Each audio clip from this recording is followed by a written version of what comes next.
reaching out, and my heart is with you. So much in between, things we've never seen. You're a mirage that my mind can't see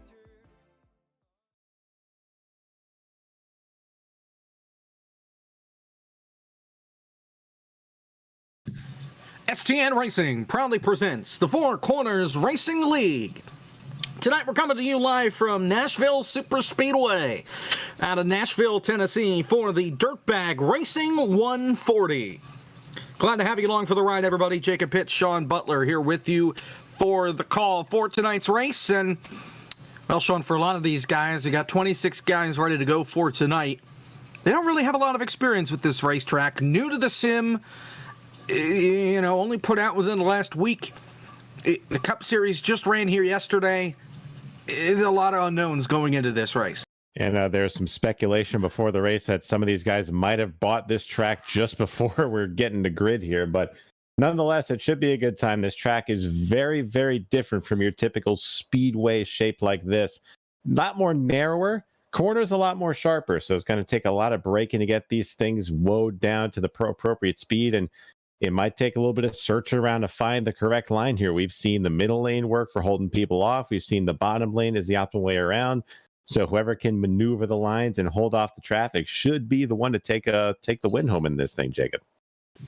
We saw a lot of brake issues yesterday because of how tight these corners are and how fast they get on the straightaways compared to how slow they have to get by the time they get to the entry of the corners. Won't see much of an issue with that tonight just because it is iRacing. But we'll go through the starting grid for tonight's race. 26 drivers in the field. Marcus Adams on the pole in the 31 machine with J.R. Houston to his outside. Jordan Weaver and Gavin Hibbs make up row 2. Derek Lemke starts 5th with James Lowe to the outside.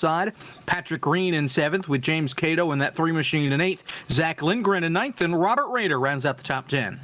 Looking down to your top 20, Chris Worrell will roll off 11th, Ferris Shaw 12th, Kyle Manger 13th, Alexander Kronke 14th here, Kyle Smalley 15th, Bryson Fitzgerald, Keith Smalley right behind Kyle, Nick Olson, Jared Wishon, and Jerron Hazen will round out the top 20. Deep starts for both Smalley and Olsen back there in that second chunk of drivers. Rounding out the grid, Michael Elliott in the 46, Casey Heschel in the 22, Anthony Colantuono in 23rd, Kevin Orlando Jr. in 24th, and the last row, Brandon Lawless and Roberto Ramirez rounds out the grid. Final thoughts here, Sean, before we go green. I'm just excited to see what these guys are going to do to start this race out. We've had a couple of league races run before this, over the week, and we saw this thing get stretched out pretty far. Track temp at a respectable 113 degrees, air temp, pretty nice day here in Nashville. So going to be interesting to see how these guys play this, what the fuel strategy is going to be like, and who's got the fastest hot rod to take this thing home as pace cars ducking off, or we're getting ready to kick this thing off. Green flag's in the air. Marcus Adams is on the gas, and Four Corner Racing League is underway from Nashville for the first time as they head off to turn number 1. The top 3, top 5 make it single file. This ought to be good getting into turn 1. Jared Wishon just dives it down into turn number 1. Almost got to the rear end of that. Looks like Jordan Weaver there in the number 23 Air Jordan car, but they all get single file down the backstretch. Didn't think it'd be this quick for them to get single file, but it looks like they're holding off on the battling. As off at turn number 4, Marcus Adams in firm control. He's going to lead lap 1.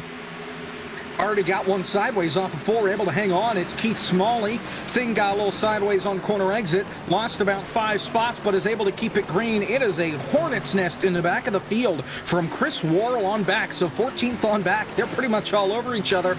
Meanwhile, at the front, they're relatively single file. I think closest battle is Cato underneath Gavin Hibbs for the 8th spot. So all the action appears to be around that 14th position. You see Roberto Ramirez back there in that number 41 car, the Ally machine. Right next to him, Ferris Shaw loses a little bit of momentum. That's kind of what I was talking about at the start of the race. You'll see guys side by side, and that top lane gets a lot bigger run off the corner than the bottom does.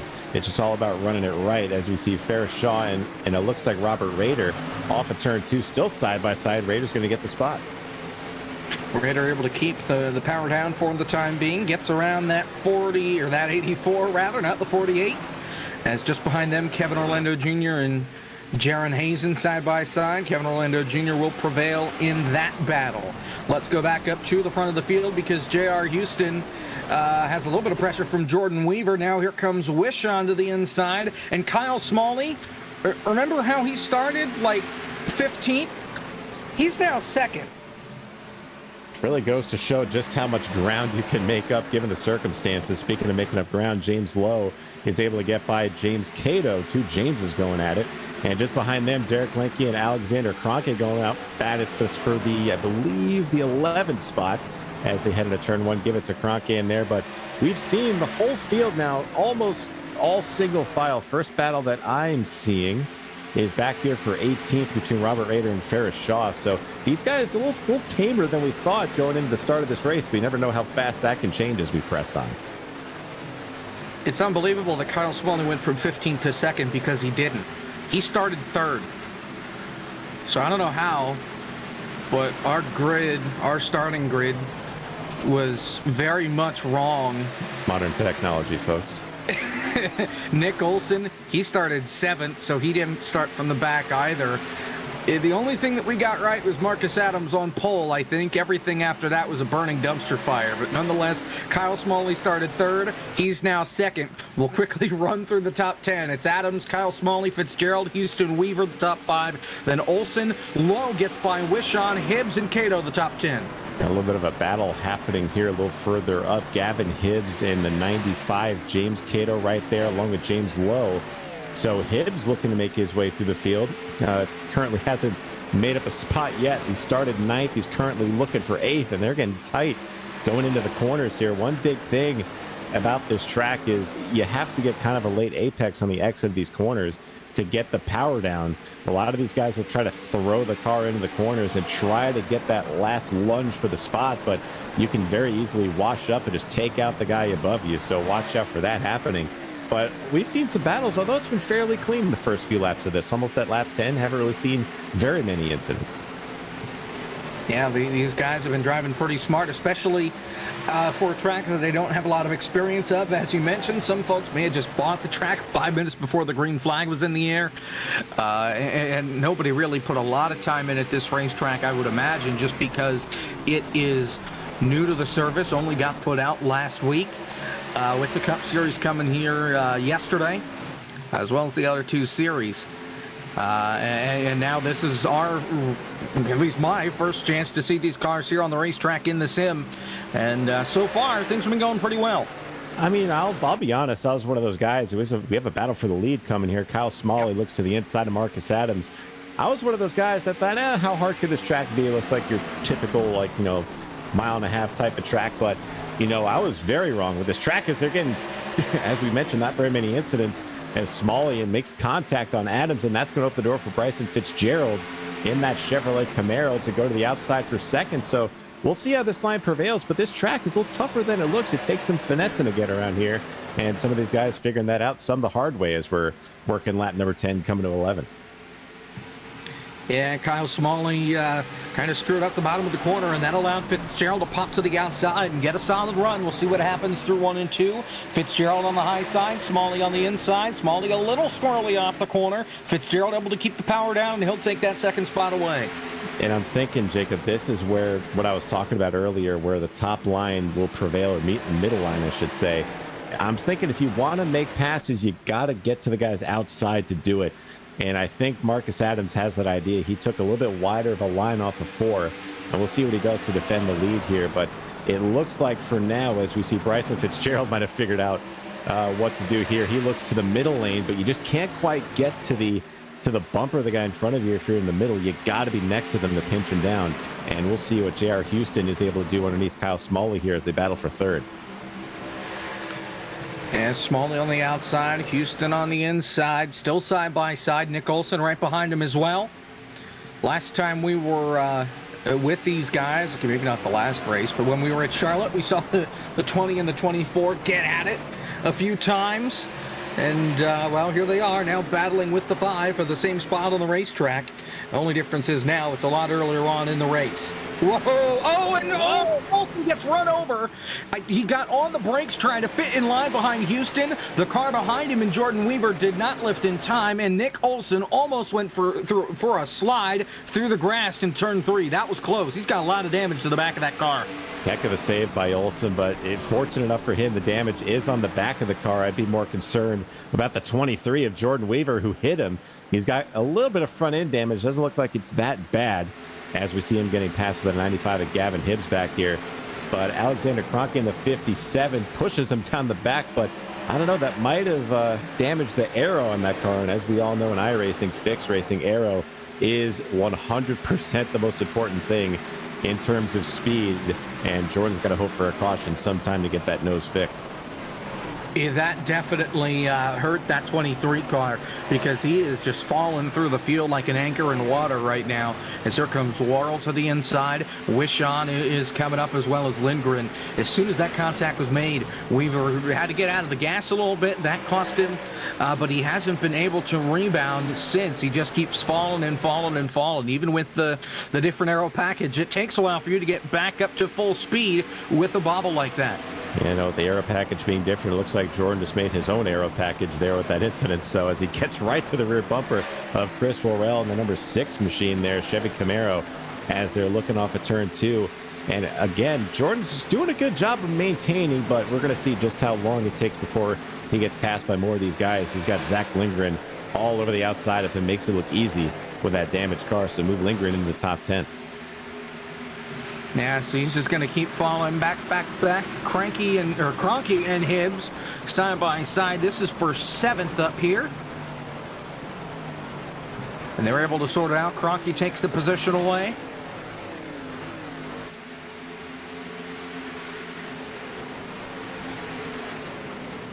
Still pretty much single file here for the top part of the field after that commotion going into turn 3. So about a breakaway for the first 6 cars up at the front. And then you got to go back to Kroenke, who just cleared Hibbs for 7th. And they're still side by side. Hibbs and Chris Worrell going at it for the 8th position. And that's what Kroenke likes to see, is he's driving away from these guys slowly. So looks like this has the feeling of a green flag run to it. I know we almost just had a big wreck going into 3, but a lot of give and take so far. These guys not coming to blows all that often, but we'll see as these tires wear out just where the preferred line is. Well, that incident came from give and take. You know, the 24 Nick Olsen was just trying to fit in line behind somebody, not really push the issue this early on. Instead got run over from behind, and that's what cost him more than anything else. As the top 5 have broken away, make it top 6, have broken away from the rest of the field, with James Lowe at the caboose of that train. And then it's Kroenke back in the 7th spot that is trying to chase them down, as here comes that 99 under the 24 for the 5th spot down the front stretch. That's the first bit of jostling we've seen up at the front of the field here. So Olsen's going to slide back in behind Lowe. He's just going to ride here for now, nurse his damage. I was saying before, fortunate for Olsen, no damage at the front of that car, but it's all at the rear, so it won't affect him too much. As look at this battle we got going on back here. The 23 Jordan Weaver holding everybody up back here with his damage, as he's got a bunch of guys jockeying for position there. You see Jared Wishon there, Derek Lemke side by side. They're almost 3 wide with Robert Ryder off of the turn 3 there, but they're going to think better of it. But they are still going at it, and this is all about for the 13th spot up here. Yeah, Weaver just pretty much clinging on to dear life. It's kind of balanced out a little bit for him, but there is still a gaggle of race cars behind him. Lemke, Rader, Wishon, Cato, Patrick Green in this battle as well, just trying to claw their way up through the field. But right now, there's no getting by that 23. But I think Weaver has kind of stabled out. His lap times are, in comparison to everybody else, pretty much even. No real big fall off for him yet. Fastest car on the racetrack right now belongs to James Lowe and that 99 Camping World machine. He's P5. Gotta wonder if he saved his tires the most here early on, as we're more than 21 laps in to this green flag run. 140 are up on the board. But right now, Marcus Adams is just letting everything hang out in front. Enjoying all that clean air is Marcus Adams, and that's pretty much all you need in these cars, especially at a track like this, where you're just got clear sailing. All the guys behind you have to compensate is just behind them. J.R. Houston throws it into turn number 1, almost takes out Bryson Fitzgerald. So maybe the guy's starting to get a little impatient up here as they've been driving in line for a considerable number of laps now, but all sitting behind Marcus Adams, and this is all he wants to see in that rearview mirror is these guys beating and banging behind him. That's going to let him maybe save those tires a little bit more, not crank the wheel as hard as everybody else to keep the tires on it. But man, they're getting pretty close as they're still all over each other in the one. But I tell you what happens, it looks like it starts from Kyle Smalley. He doesn't send it in that deep into the corner. Fitzgerald has to check up because of that. J.R. Houston wants to send it in as deep as he can, but he can't do that because the 9's in his way. And that last time by in turn 1, my finger was on the button waiting as here comes Houston to the inside. Can't quite get the run inside. Fitzgerald is able to put the power down on the high side and hang on for this lap. And that's what I was talking about earlier. You want to be on the middle lane to fend people off because that bottom just gets so tight. You really got to hit the line perfect if you want to pass somebody. Now, the tires have 25 or 24 full laps on them, I should say. So that's only going to make passing even harder. So we're going to see what JR does to compensate. But right now, nobody looking like they're going anywhere anytime soon up at this front pack unless they make something happen. And it's still all behind Marcus Adams as they work their way through 3 and 4. And the more you battle second on back, the more that Marcus Adams is just going to be smiling, looking at his mirror. He'll just be able to pull away because right now he's starting to gap these guys a little bit. He's about a tenth quicker than Smalley and the rest of this group. About 0.3 of a second out in front. It's all that clean air we were talking about too, so that's going to let him pull away maybe a little. And it's interesting to see all these guys in the middle of this pack here, from Bryson Fitzgerald, J.R. Houston, James Lowe. They seem to all be entering the corners completely different from each other. One is back in the corners up. It looks like Bryson's kind of breaking a little earlier. And you got J.R. who's just going to throw it in there, trying to hope for the best. So he gets to the inside, but again, that middle lane is too much to out-duel right now at this stage of the tire cycle. So that's going to open the door for James Lowe. But these guys are either throwing it in on each other or just backing up as here comes Fitzgerald to the inside of Smalley for second. But that bottom lane is so tough to pass. We'll see if they can make anything happen off of 4.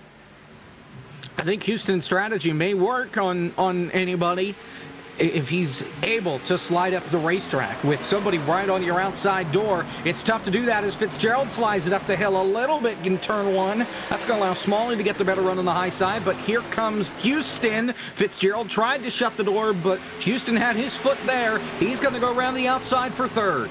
Oh, and the more these guys race, the closer and closer Alexander Kroenke and all of them are going to be. And behind them, Zach Lindgren, Chris Morrow, and Jordan Weaver are lining up. But the closer they get, the more bumps and bruises these cars are going to endure. Nick Olson's already got his rear end caved in on that car. Maybe more damage in store for these guys to keep racing like this. But this is good stuff. Olson tries to pinch Fitzgerald down, and both nearly made contact. They sorted out off of 2. So move Houston up to third, but not without some bumps and bruises along the way. And Kyle Smalley and Marcus Adams pretty much pulled away from everybody else. Now Houston starting to reel them back in. Fitzgerald hangs on to 4th. Olson in 5th. Kroenke 6th. James Lowe falls to 7th in these last 2 laps or so. And then Lindgren 8th, Worrell 9th, and Jordan Weaver the top 10. Here comes Kroenke to the inside of Nick Olson trying to make that bottom lane work. We haven't seen it work for anybody yet unless they're hip checking someone out of the way. So we're going to see if this works. Into turn 3, Olson is able to drive it in a little bit harder on the top and maintain the spot. But as I was mentioning, while they were beating and banging up here, that battling allowed all these guys, Zach Lindgren, Chris Worrell, Jordan Weaver, to kind of close back up and be within the draft. So that only makes this pack even bigger. So we're going to see if that can join them even more. We might have some closer racing. It looks like we had a car on the apron, flipped the apron a little bit. It looks like it was Kroenke through turns 1 and 2. Kyle Smalley got pretty close to the back bumper of that 31. Lifted early getting into turn 1, though, and that allowed the 31 to pull away. Here comes Houston to the inside. Can't hold the power down. Here comes Fitzgerald around the outside. He's looking to try and take the 3rd spot back from J.R. Houston as they come off turn 4. Smalley able to hang on, but here comes Fitzgerald back on the outside. All about timing for that. Bryson Fitzgerald has got a little bit of a bobble from J.R. Houston going into 1. That's going to open the door for Bryson Fitzgerald to make that pass. And there was what I was talking about earlier. If you're on the bottom and side by side, you just can't wash out the way you need to coming out the exit of the corner. And that's what Bryson's taking advantage of, as he's going to take the third spot away. But here comes Nick Olsen trying to get on this action as well. Houston had a great 3 and 4, and now here comes Olsen to the rescue. He's going to go to the outside on the front straightaway. Kroenke looks to the inside. Olsen shuts the door. Up the hill goes Houston. Olsen's right there on the back bumper. They're still side by side. And here comes Kroenke to the inside of the 24. Man, we're not even 50 laps into this race, and they're already battling tight for the top 5 here as they get it sorted out. So the first battle here is going to be a little bit further behind them. James Lowe in that 99 looking underneath Alexander Kroenke. But man, this is early on in the race. This is we're seeing a whole lot of close quarters racing here on the front straightaway, and this is only getting started as they head into turn 1. Battle for third. It looks like Houston keeping it against Fitzgerald, but Fitzgerald not going away easy. He's got the run off the corner down the back. Houston pretty much slid it in there and did a crossover, and did a slide job. Fitzgerald crossing him over, but the inside line, it's proven that it doesn't work for really either of those guys. Houston still running the outside. The 9 gets back underneath and has room underneath as they come off of 4. Back to the stripe. This battle's not done yet. Still side by side, but this has allowed Kyle Smalley to pull away by half a second for the battle.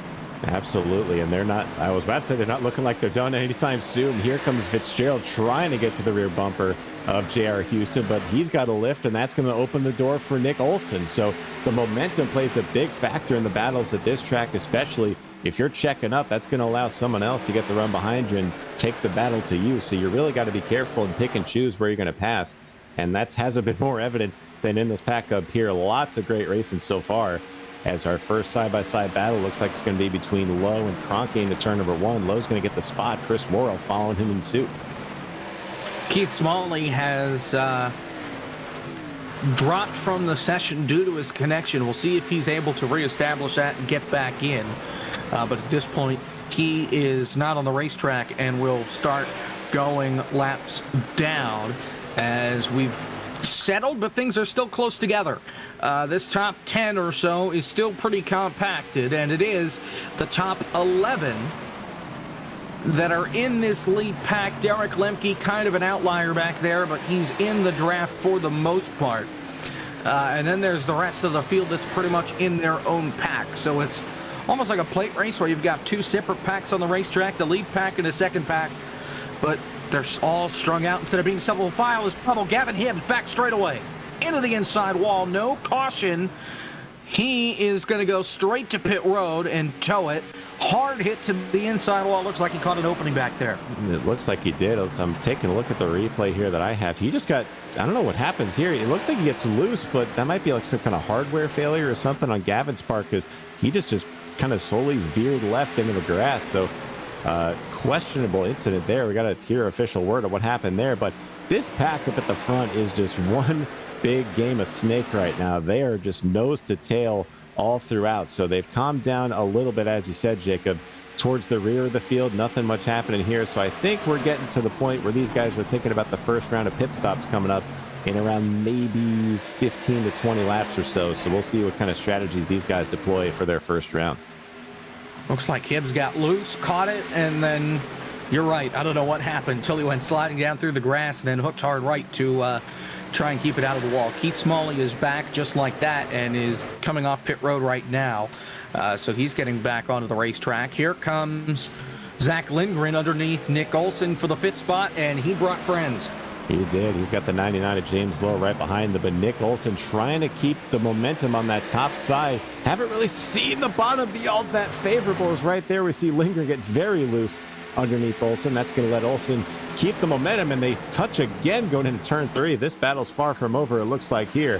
Olsen's got the spot, and Lindgren still kind of sliding back. That opens the door for Lowe as Olsen gets loose in front of them. Tires are going away quickly here at Nashville. We know Nick Olsen is aggressive. It doesn't matter when in the race, and he is putting it all out on the line against Zach Lindgren here. They made contact a couple of times there off the corner. Did a great job of hanging on, and here comes Lindgren back on the low side, still side by side down the back straightaway. And here comes Chris Worrell. He's joined the party in 3.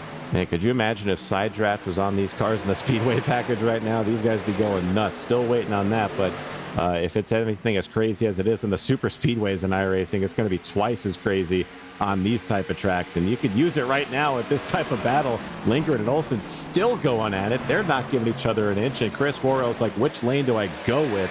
None of these guys seem to have the advantage right now. And Worrell's just stuck. But these guys have been side by side for 2 straight laps now. They seem like they just started again as they make more contact in the 3. Worrell goes to the inside. Thought it might work for the moment, but he's still stuck behind that 85. Meanwhile, Bryson Fitzgerald back by J.R. Houston for the 3rd spot. Olsen got loose, tried to get in line. The door got shut on him, and he's going to lose 2 more spots down the front straightaway. Yeah, Jacob, you can't take your eyes off that battle for a second there. Something you might miss something there. As Nick Olsen again saw him get loose twice in that battle, save it both times, and he's going to fall into the clutches of Derek Lemke and Jordan Weaver back here. But what a battle that was. By far one of the most exciting ones. And they're still not done, as they're the lead pack there for about the first 8 cars looking to drive away from these guys. Gotta wonder if Olsen's burned his stuff up and if Olsen is set up to run that higher side, because he's done all right up top. He just can't quite pull away, and I wonder if it's because he overcooked the tires. Here comes Zach Lindgren to the inside of J.R. Houston off of 2. Still side by side with that battle. Looks like they're going to sort it out. So a little lull in the action, I would think, while we're coming up to green flag pit stops here. But Zach Lindgren has other plans. He is trying to march his way through this pack. It looks like he saved his tires just enough to get the extra grip. He's looking to the inside of J.R. Houston. And here we go again. He's made the bottom work against Nick Olsen. We'll see what he can do against Houston as they head through 1 and 2, still side by side. And Lindgren started from the 16th position. He's had a long climb through the field. As here he's still side by side with Houston, and Worrell is right there as well. As Lindgren on the bottom, trying to hold it. Can't quite do it. Gets a little sideways, and Worrell going to try and go up the middle. Now he just goes to the high side. So while we're here, before we get to green flag pit stops. Oh, trouble. Fitzgerald in the wall. Oh. Bryson Fitzgerald running in the 3rd spot was battling Kyle Smalley for 2nd, and he's put it in the wall in turn 1. No caution yet. That's an odd incident there. No, he didn't have any other car around him. It just kind of like snapped loose on him and just sent him straight into the wall. So an odd incident there, to say the least. But that is going to severely hinder Bryson Fitzgerald's chances of winning this thing. Heavy damage to the 9 car. Yeah, it's like he just lost it getting into the corner and hooked it back up into the outside wall. As Chris Worrell gets by Lindgren for the 4th spot. So a tough break for Bryson Fitzgerald. Won a couple races this season. I'm not sure he's going to be able to get it done here tonight as he brings it onto pit road. As I mentioned, we'll go side by side here before we get to green flag pit stops, and we'll come back for that and a lot more here in the Dirtbag Racing 140. Marcus Adams has led all the laps thus far. We're back after this. We've been waiting for this moment. Generations of innovation all coming together in one place. A pedigree of more than 70 years of NASCAR Cup Series history, from the past to the present, from Petty to Earnhardt to Elliott. Today, there's no more waiting. The future of NASCAR is now. Drive the next-gen cars today on iRacing and step into the next generation of racing.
Welcome back to STN's coverage of the Dirtbag Racing 140 of the Four Corners Racing League here from Nashville Superspeedway.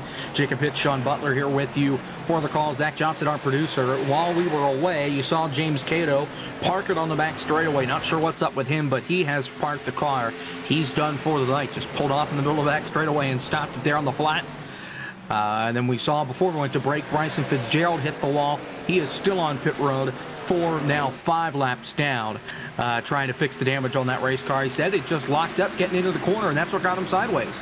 Yeah, did a little investigating in that, came over the radio and said that there's nothing he could have done about it, just locked up on it like you said, and he said almost like it went to full brake. So an odd instance there, to say the least, but a couple of casualties to start this race, as it looks like Bryson is going to call it a night as well. So 3 drivers out of this one: James Cato, Bryson Fitzgerald, and Gavin Hibbs to start this race so far. And there you see Robert Rader. He just came off pit road to make his first stop. You saw J.R. Houston there for a moment in a power slide off turn 4. Here comes Warrell underneath. This is for 3rd spot. Houston's been in a battle, it seems like, the entire race for the 3rd spot. It was with Fitzgerald, and now it's with Warrell. And Rader is the only driver to make a pit stop so far in the field that came. I'm not sure that I've seen, from what I've seen here so far in these longer races at this track and pretty much anywhere else, short pitting is kind of not the way to go in these type of races. So you really want to stay out there as long as you can, get the most out of your tires. So we're going to see what the strategies play out as. But right now, I'd expect these guys to go as long as they possibly can, as we have 3 wide in 1 and 2. Look at this. It's Lindgren, Kroenke, and Houston. This is all for 5th off of 2. I don't think that's where Lindgren wanted to go, but he didn't really have a choice. He just wanted to get out of the way, but had room in the middle and decided to go for it instead of lifting and losing a ton of time. So J.R. Houston goes from 3rd to about 6th off the corner, and now Nick Olson is clawing his way back up, trying to get around the outside of Kroenke down the front stretch. Olson still with that rear end damage. We're going to see what he does on his pit stop if he elects to get any of it fixed. But look at how close these guys, Lindgren and Kroenke, are. Right to Olson. Trouble on the front straightaway. It looks like the 87 of Patrick Green takes a trip through the grass, no caution. Yeah, he's got some damage to the right side of that race car, looks like, as well. Oh. Take a look here and see what happened at the replay. He makes contact with, well, let's see, Brandon Lawless comes onto pit road, and Robert Rader involved in that. Roberto Ramirez got loose on the outside, came down into the 87, and that pushed the 53, who just made a stop, into the grass as well. Here's the replay. There you see the 48 sideways. 41. It's just a tough break. Nowhere for any of those guys to go, especially Rader, who just made his pit stop, as you mentioned. So like I was saying, short pitting really isn't the way to go, because you open yourself up to that, and that's an unfortunate circumstance for Rader there. So he's got to make his way back down pit road. I'm sure they did clear his black flag there, but that's a tough break for all those guys involved in that. Well, Rader is now in danger of going another lap down. Him and the leaders are now on the same straightaway, but they all did a great job of hanging onto the race cars and not completely wadding them up on the front straightaway. So not incident-free, but caution-free through these first 56 laps. As, oh boy, we got contact. Derek Lemke making contact with Hazen and Nichols pit road. In the meantime, that was very, very close. That is as tight a sandwich as you could ever see going on the pit road there. Nick Olson, I didn't even hear him announce he was pitting. They just had to avoid him. So kudos to those guys for doing that. But man, Hazen and Lemke, as close as you can get to each other without making contact, and they make it work. So move Hazen into 8th. Couldn't even fit a piece of paper in between those 2 cars or those 3 cars. That's how close they got. Here comes James Lowe for 2nd. And he's got it. Definitely has it. So he'll pass Kyle Smalley. One of the couple of country music themed cars we see, he's got Luke Olson on the hood of that car. So we've seen a Shania Twain car in this field as well. So typical representative Nashville, country heritage, and these guys bringing out the paint schemes to represent that. As just behind them at more jostling for position, Chris Worrell just passed J.R. Houston for 4th. So coming down to pit stops, Jake, these guys still trying to get all they can. And it's going to be all the matter of how well can these guys get on a pit road. It looks easy, but this can get treacherous at times, as we've seen already with the first 2 guys making their green flag stops. Green flag pit stops anywhere can be treacherous. It doesn't matter where we're at. When we were at Dover a couple of weeks ago, we saw it there. With Road to Pro, even last week, we saw it a couple of times. So it's definitely treacherous. As we saw Roberto Ramirez, he makes his first stop. He's down and away. But still, 18 guys have yet to make a pit stop, including, the top 18. Nobody out in front has come on a pit road yet other than Nick Olson. He's back in the 19th spot, one lap down. He was running inside the top 10. He's inside the top 10. He's been there all night. Definitely has. He's done really well with that damage he's had, really doing a good job of managing that car. So we're going to see just how much he can get fixed on that thing. Doesn't like to take any damage, though. He is down and away. He is flying right now, trying to make his way through the field. We'll see how many spots he can jump with these guys in old tires. As we have a lead change, first time in the race, James Lowe goes to the pointer on Marcus Adams. That's interesting, too, because they're running the same lap times. They were. This time by Lowe was 0.3 faster, but they were even the last time around before that, as Alexander Kroenke almost takes out Zach Lindgren in turn 1, and now here comes Hazen to the inside off of 2. Kroenke sent it in there, got too loose underneath the 85, and almost took them all out. Well, they did a good job corralling all that. They're talking to each other on the radio right now. But yeah, give a call to James Lowe. That car has come to life in the latter part of this run, so he might have done a better job at saving his tires than everybody else. So Marcus Adams gets his first taste of dirty air in this race after dominating the first part. And we got a bunch of guys on pit road here now. Derek Lemke's exiting the pits here. A bunch of guys behind them as well. So the top few drivers now starting to trickle their way into pit lane. Wishon, Kevin Orlando Jr., Ferris Shaw, Casey Heschel all on pit road. Heschel's already gone from pit road, so it's starting to build here. But no more takers at the front quite yet. Everybody else just staying out on the racetrack. And James Lowe has opened the lead up to more than just under a second. 0.9 of a second is the gap. 0.5 faster that last time around to Marcus Adams. He is flying. And they're saying there's the sticky stuff situation going on in baseball. And I want to check James's tires for any sticky stuff, because his look like they've lasted a lot longer than everybody else's. He is driving away, and here we go. Pit stops underway. 3 cars up at the front. Looks like Lindgren, looks like Hazen, and Houston all making their way onto pit road. Yeah, Houston said he was coming in. Nobody else made a signal, but we've got those 3 coming out of pit road. Everybody else stays out for another lap as James Lowe brings it off a 2, and we'll wait for everybody else to make their first green flag pit stop. So that should open the pit window for these guys. I'm not sure where James Lowe is standing right now. I was thinking as we He's say coming that, in and almost spinning the car. He's spinning the car.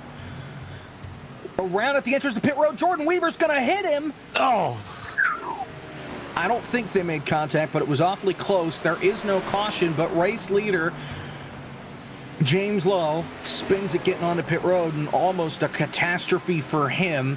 We talked about how difficult it is getting onto pit road under green flag, and there you go. I retract my sticky stuff statement about James's tires. Just didn't look like he didn't have any grip going on the pit lane there. And that's what we were talking about, how treacherous this can be, as we got a couple other guys coming on to pit road as well from the front of the pack. Alexander Kroenke making his way into the pit lane a lot slower than the other guys, but a lot safer as well. So we see it time in and time out with these type of races. You can make up so much time on pit lane, but you can lose, if not more, than what you gain twice as easily as well. Yeah, you see the 99 is going to get passed by the 23. You see there's damage to the 99. I don't think that was there before the pit stop, so I think there was contact as Chris Worrell comes on to pit road from the 3rd spot. So Adams and Smalley continue to stay out. Remember, it's a 140-lap race. We are 3 laps away from halfway. So could these guys maybe be trying to stretch it to the halfway point so they don't need to pit again unless there's a caution? That's what it looks like. So I think that's one of the main reasons why James Lowe is able to drive away from these guys. Marcus Adams and Kyle know that this race could just be a one-stop race if they play their cards right with fuel. So we're going to see if they can make it to that halfway point. It looks like Kyle Smalley just will fall short. He's going to come in on lap 68 here. So it's going to be interesting to see how far Marcus Adams can stretch it. Kyle Manger also trying to make it last as long as possible. Those are the only 2 that have not made a pit stop yet. Manger is 11.5 seconds behind Marcus Adams, and he's got traffic behind him in Ferris Shaw and in Robert Rader. There you see him. as Marcus Adams will stay out for another lap, and we will get to the halfway point. So I'm thinking now that we're here, Marcus Adams might be coming in this time. I think this might have been his goal.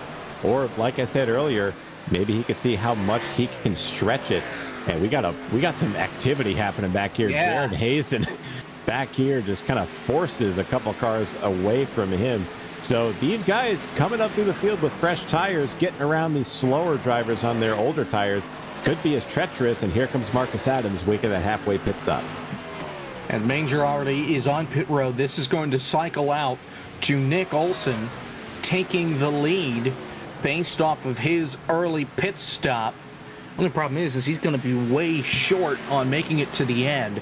He's got a 4.5 second gap on Brandon Lawless, who's second. Then it's going to be Lemke, Wishon, Lindgren, Hazen, Houston, Heschel, Kroenke, Worrell. Your top 10. We'll see where Marcus Adams cycles around. As right now he's in second and just about off of pit road. His pit stop is now complete, and he's down and away. He's going to come out in at least 11th. He continues to fall back, so James Lowe, even with the spin, comes out in front of Marcus Adams. Comes out in front of everybody that's on the same strategy for the most part. If Kroenke, Worrell, and Weaver get ahead of Lowe, as well as a couple of others, but the three oldest tires pretty much wind up at the front. Lawless 18-lap-old tires, Olson 14-lap-old tires, Lemke 10-lap-old tires. So it's going to be interesting to see just where Smalley and all the rest of these guys that pit early, as well as Marcus Adams, how long it'll take them to get back up there. As you said, they have by far the freshest tires of anybody ahead of them. So how long does it take for them to get back up there, if they even do? And when will that elusive caution come out? We've gone so far 72 laps without a caution flag. So if this is going to be a race of green flag pit stops, it looks like Nick Olson is going to try to make this a two-stop race if he can, while guys like Kyle Smalley and Marcus Adams will try to make it one. So we're going to see which strategy is going to play off to be the most beneficial. Looking at the lap times, just in comparison, James Lowe is a second faster than the race leader, Nick Olson. The problem, James Lowe is 10 seconds, almost 11 seconds behind the race leader, but he is closing in the gap.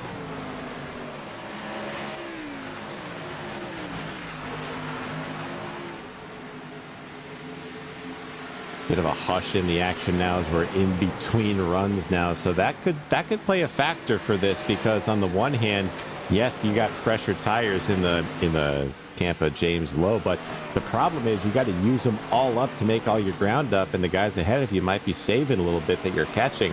If and when you get to them, you might not have any tires left to get the move done. So that's the thing you got to think about with these cars. And I think the person that's going to benefit the most out of this so far is probably going to be the guys like Chris Worrell back there. He's not on as old a tires, pit right in between guys like Nick Olson and guys like Marcus Adams and Kyle Smalley. So we're going to see just where they shake out. But right now, Smalley and Adams, the two latest pitters in the front of the field, still relegated back to 14th and 15th right now. So they got their work cut out for them for sure. A long way to go, and perhaps they are hoping that we see this stay green the rest of the way. But right now, it's all Nick Olson. Derek Lemke has taken the second spot away.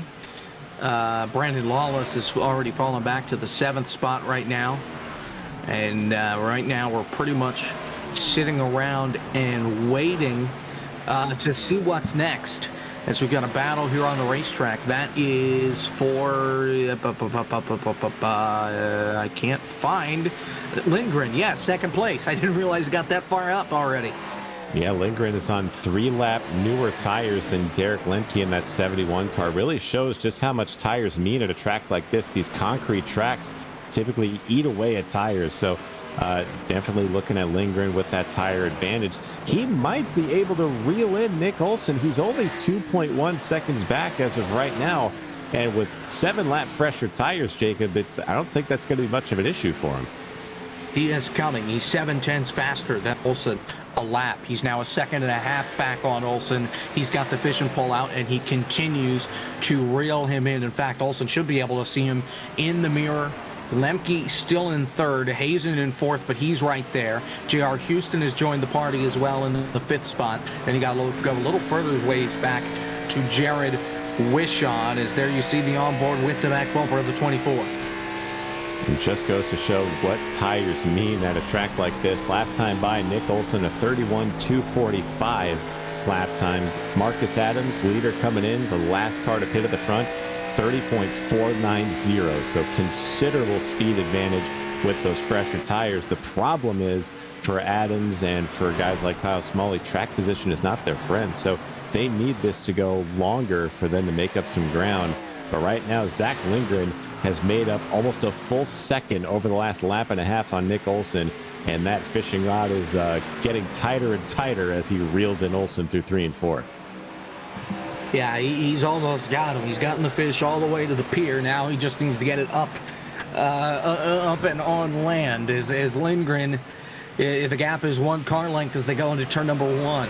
It's not going to be very long. In fact, it might only be a lap until we have a new race leader, as Lindgren is there, but Olsen's going to do everything he can to try and keep that 85 in his mirror, not in his windshield. Here comes the 85 to the inside. The 24 arcs it in. They almost make contact in 3 and 4. Olsen keeps the power down, but it's still not enough. Lindgren gets the better run on the exit on the bottom, and he's going to take the lead at the line.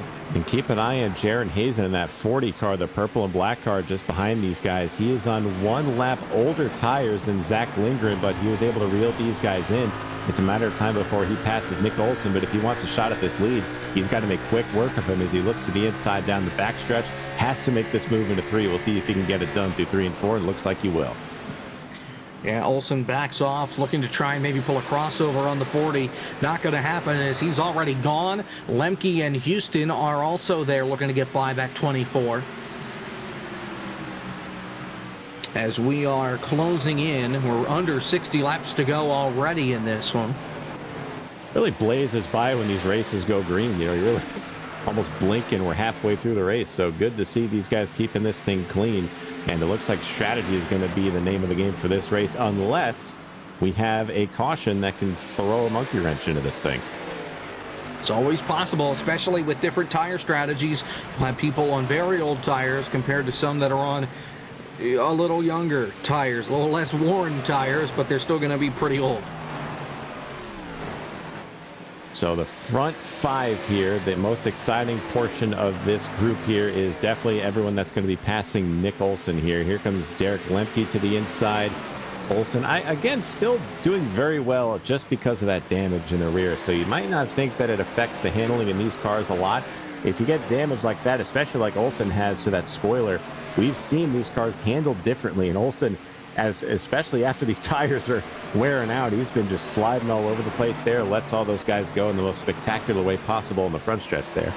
But nonetheless, his handling has been severely, I guess taking a big hit on that, because like I said, he's been sliding the rear ever since that hit. But he's done a great job maintaining. He's still sitting in the top 5, but the rest of the top 10 is bearing down on him. So it looks like he'll be able to stay up there. It's just a matter of time before he figures out the strategy to get himself back to the lead. But I find it interesting just because, you know, Olsen was able to make the tires last longer under that first green flag run. And now he's got less wear on the tires, and the car is handling worse than it was at the end of that first run, it looks like. Yeah, definitely. So not all tires are built different. We see people in NASCAR all the time saying they got a bad set of tires on the car. So might be the same thing for Nick. He's still hanging on, but he's going to fall victim to Chris Worrell in a couple of maybe feet here as they head into turn number 1 here. So that's going to be for the top 5 spot. But I think Nick is going to settle in. He's not going to lose the top 10. He might be coming into pit sometime soon, make this a 2-stopper. So 2 different strategies playing out. We'll see which one is the one that prevails. But I'm not seeing a lot of progress by guys like Kyle Smalley and Marcus Adams back there. They're still back in 13th and 15th. So we have a caution first of the race. Front straightaway, it's Robert Rader. I was watching him and Patrick Green battling before the caution came out. They were all over each other like a cat on Velcro, and it looks like, well, that's not quite what happened. Rader just looks like he lost it off corner exit and couldn't quite hang on. We'll get a replay here.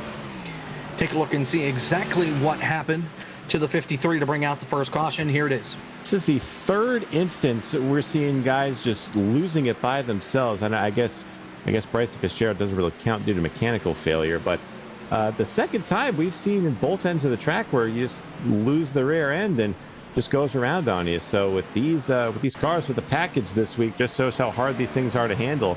And that's enough that the admins deem that'll bring out our first caution, and pit road is going to be a busy place, Jacob. Well, that was not an admin caution. That was an iRacing thrown caution. But we have our first caution nonetheless. Pits are open, and everybody is on pit road. Nobody is staying out because they know how important tires are here. They'll be able to make it to the end on fuel, but I would imagine if we get another caution later on, we're going to see folks come onto pit road and get tires anyway. There is a limit of 5 sets in the pits, so that means that they've got 3 left at the end of this pit stop, because nobody's made more than 2 pit stops so far. Yeah, they'll have plenty of tires for the end of this, so you get a couple more cautions. They should be fine. Fuel shouldn't be an issue either, so everyone should be good to go to make it on gas. Nobody stayed out on the lead lap for this caution, so Derek Lemke is going to come out second. Zach Lindgren's going to retain the lead. Jerron Hazen's going to come out third. Chris Worrell fourth. Nick Olson fifth. And surprising, Nick elected not to really fix any of that damage on the rear of that car, so it just goes to show just how much Nick is valuing track position over having a clean handling race car. So we'll see how that goes for the remainder of this race. Yeah, I was assuming that once a caution came out, he would decide to fix the damage on that race car. Hasn't happened though, and he'll keep the battle scars on that 24 Chevy and keep on rolling. Here from Nashville, we'll have the restart inside 50 laps to go.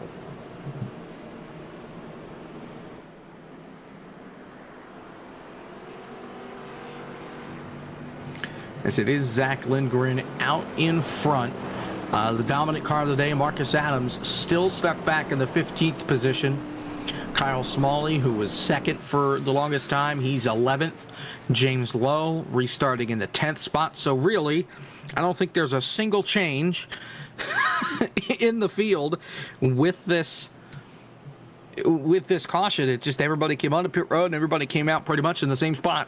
Yeah, I think I was just talking about that caution that's going to come out. That's going to throw a monkey wrench into this thing. Well, here it was. So strategies are now out the window, I think, in this race. So we now get to have our long green flag run out of the way. And I'm thinking, in typical iRacing fashion, this might have the old cautions breed cautions method of the race to it. So we're going to see just how it works out. But guys on that long run that really proved to be the fastest. Zach Lindgren, of course, made his way up to the front.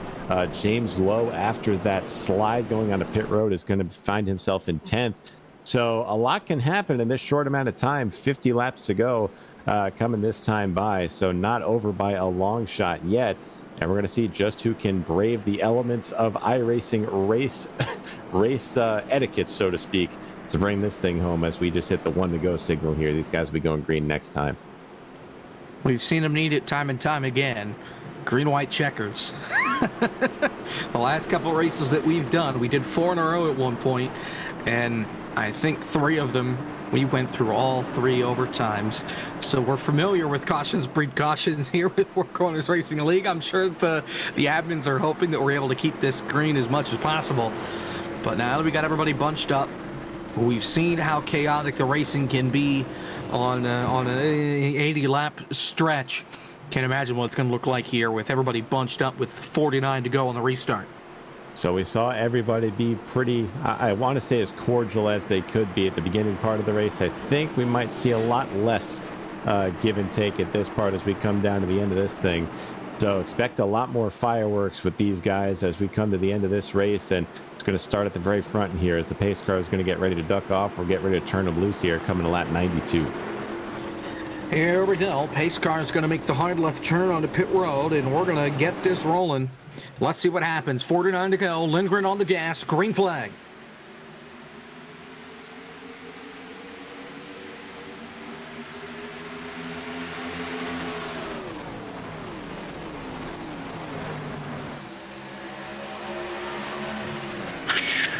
Nick Olson sliding up the racetrack through 1 and 2. Almost got into the 20 of J.R. Houston. Worrell to the inside, trying to get by Lemke. So is the 40 of Wishon.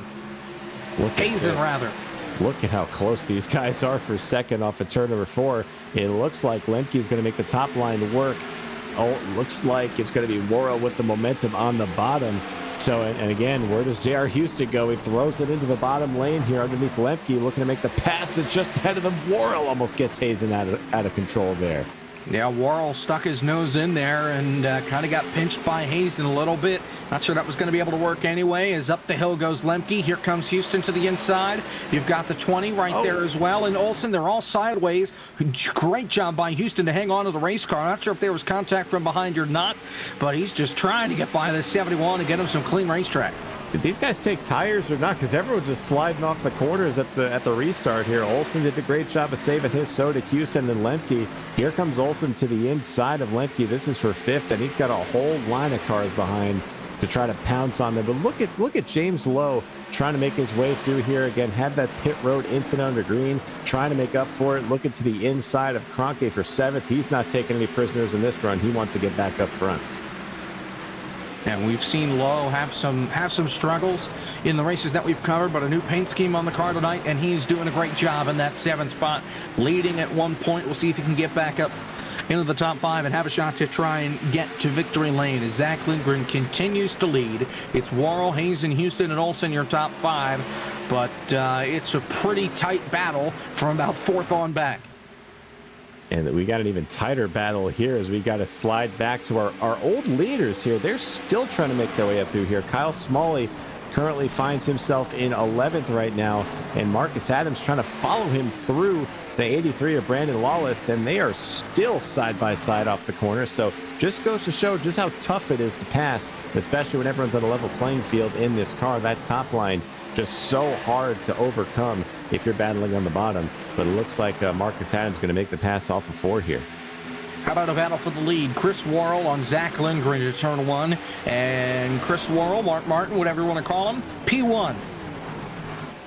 So Worrell looking like he's trying to get to that clean air while maybe Lindgren is looking to save his tires. Lindgren didn't put up that big of a fight to keep the lead here. So that tells you where his mind is at, thinking long term. But just behind them, here comes JR right to the inside of Jaron Hazen.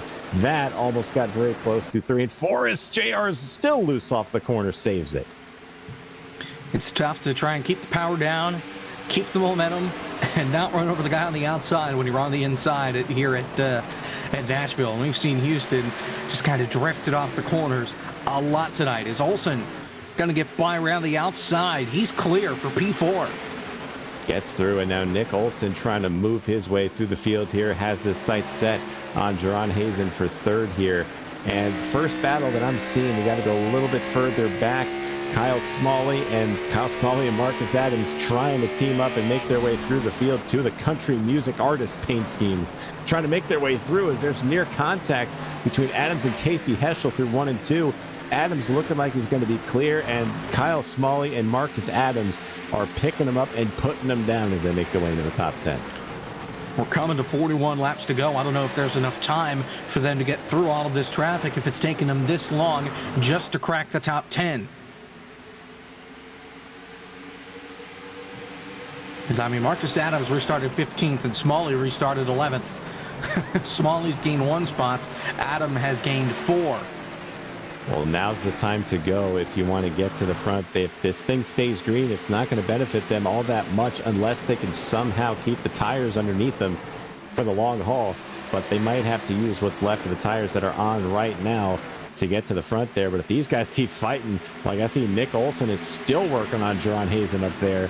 They're going to be up there in no time. But we saw in the early part of the race here just how bunched up this field can get when everyone starts getting a racing side by side. And Olsen finding whatever way he can to try to get by the 40 as they're riding on board with him. He's trying, but he can't quite do it. Here comes James Lowe underneath J.R. Houston, and he's got the spot. Threw it into turn number 3, and he'll take the 5th spot away as here comes Olsen. Got the 40 a little loose.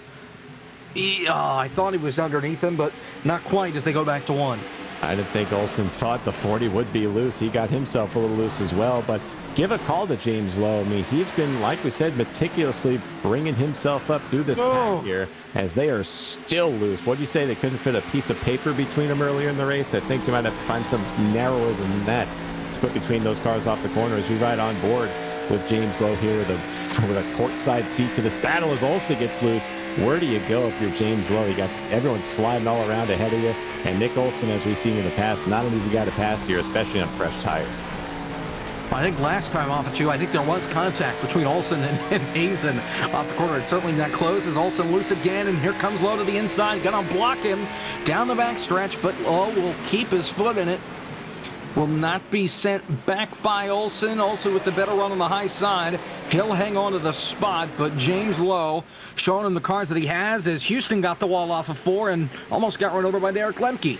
Keep an eye on the gray and black cars just behind this pack. Kyle Smalley diving underneath Derek Lemke right here. This is for 7th, and he's trying to bring Alexander Cronke and Marcus Adams in tow with him as Lemke's got the run off the corner, but these guys are being ultra aggressive, trying to get through this field. And if these guys keep racing as hard as they are ahead, these guys will be up there in no time. Brandon Lawless almost took Ferris Shaw out to lunch in turn 4. He all but spun him out. A great save by Ferris Shaw. Thought we were going to have our second caution, but instead they're able to keep it green. They just lose about a second to everybody else in front of him. So minus the scare, things are going just fine up at the front with 36 laps to go. As it's Chris Worrell still out in front. Things have calmed down for the most part. The best battle right now is between Jared Wishon and Alexander Cronke. As we saw Kyle Smalley and Marcus Adams get by these two, as Cronke is still sliding back a little bit. It's got a little bit of right rear damage and right side damage on that car. He's doing a good job of maintaining as Jared Wishon just lifts for the corner super early. Almost got run over by Casey Heschel. But man, these guys are starting to get a little too close for comfort here. But up front, still Chris Worrell showing the way. Zach Lindgren has just been kind of contentious ride behind. Coming to 34 laps to go here at Nashville for the Four Corner Racing League. We'd like to remind you that this race is presented by Circle B Diecast. Use the promo code FCRL2021 for free shipping on all orders over $20. Again, that's at CircleBDiecast.com. Use promo code FCRL2021 for free shipping on all orders over $20. Glad to have them along for the ride this season with this league. As here comes Kyle Smalley underneath Derek Lemke for 7th. Telling you, man, Kyle Smalley, Marcus Adams, they are teaming up to get through this field.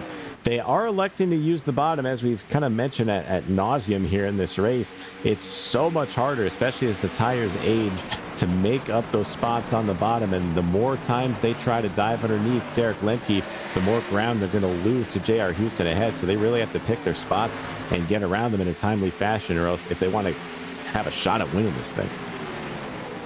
Smalley sends it in, but Lemke also sends it in, so it's not going to do him any good. He's going to turn him. Oh! Derek Lemke around. Oh, Marcus Adams got run over, and around goes Cronke. He spins it off turn 4, and the caution flag is out. So a big stack up off of turn 4, battling for the 7th spot, and Alexander Cronke gets the worst of it and spins to bring out the caution with 32 laps to go. Yeah, it looks like Smalley just tried to make a lane for himself that wasn't really going to be there. And unfortunately send a couple of guys around with damage. So take another look here. Not a whole lot of contact there, but you don't need much in iRacing to get someone out of shape. And everyone saves it up there, but unfortunately for Cronke, he's going to get run over and get the worst of it. Great job by everybody else to avoid that sideways. That sideways 57. His pits are open, and everybody is pitting like the last time. We'll see if anybody is brave enough to just take 2 tires. Actually, I did see folks stay out, but those were the lappers, Keith Smalley and Robert Rader. So let's see here. Everybody on pit road. I'm curious what you think here, Sean. Just go 4 tires or put out the strategy and take 2? I'm thinking you still go with 4 because we still are going to have just under 30 laps to go in this race. I'm not sure how much 2 tires will hold up, so I just say put 4 on it. If we get towards the end, maybe you can think about 2. If we get down like one of those green white checkers with 10 or a little bit more laps to go, but looks like everyone's going with 4 tires here. I think that's the right call. But I was thinking that's going to maybe kind of put a hindrance in Zach Lindgren's plans here, because he was betting this thing to go green, it looks like, after he just let Chris Worrell go, and he wanted to save his tires behind and maybe pass him later. So now we're going to see what he does in this restart. I'm curious to see how aggressive he's going to be. Does he still fall in line behind Worrell and save, or does he try to get aggressive and get that clean air in the lead? We'll find out. We'll step aside here with 30 laps to go this time around. Chris Worrell is the leader. We're under caution for the second time tonight in the Dirtbag Racing 140. We'll go side by side. We're back right after this.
Welcome back to Nashville Super Speedway for the Dirtbag Racing 140.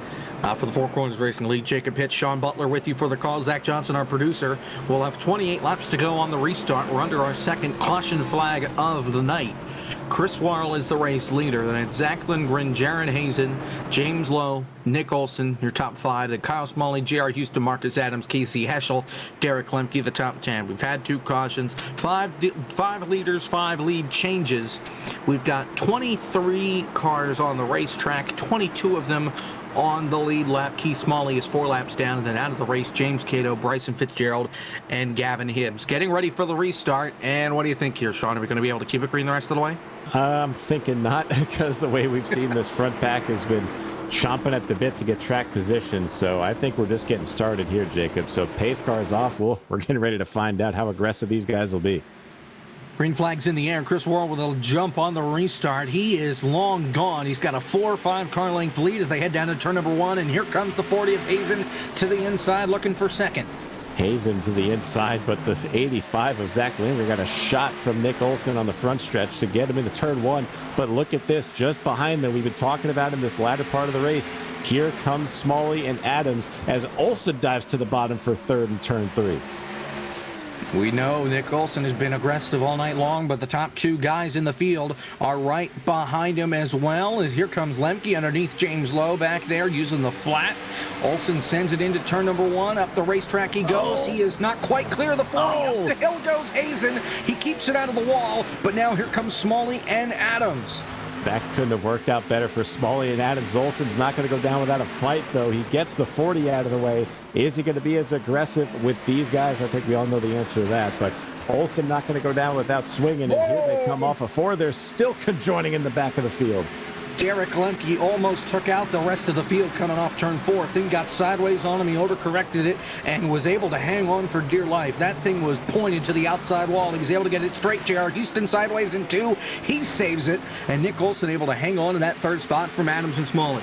Oh, man, these guys need to make up some ground and in a hurry. They're already almost a second and a half behind our leader, Chris Worrell, as he makes his way off of turn number 4. So they got to figure something out. So they get lined up. So the first battle is going to be all behind them. Brendan Lawless, Casey Heschel duking it out for the 8th spot here. So we're going to see just how aggressive these guys can be. Or are they maybe going to try to be over-aggressive, and we're going to see caution after caution? We'll see. But right now, things looking a little more tame than we thought down the backstretch. As long as we excuse the first 2 laps, then yes, more tame than we thought. As right now, Chris Worrell is continuing to pull away. This time by Lindgren a 10th faster, but still it's just about half a second gap between the top 2. Then it's Olson with Adams all over him.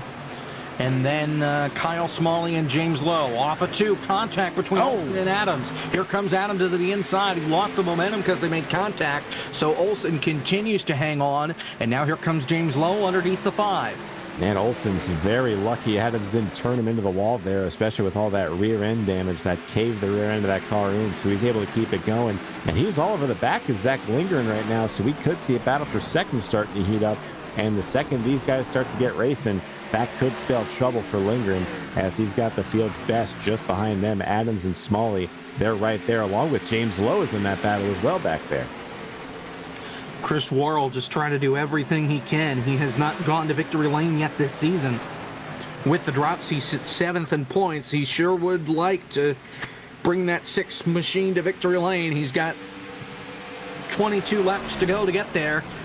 But he's got a lot of competition behind him, even with Lindgren falling back. Olson, Adams, Smalley, Lowe, they're all there waiting to pounce. Same with J.R. Houston. Here comes Marcus Adams looking to the inside of Olson into turn 3, tries to arc him out. Olson's still on the top. Olson's able to get back in the throttle, back end, kicks out of that car.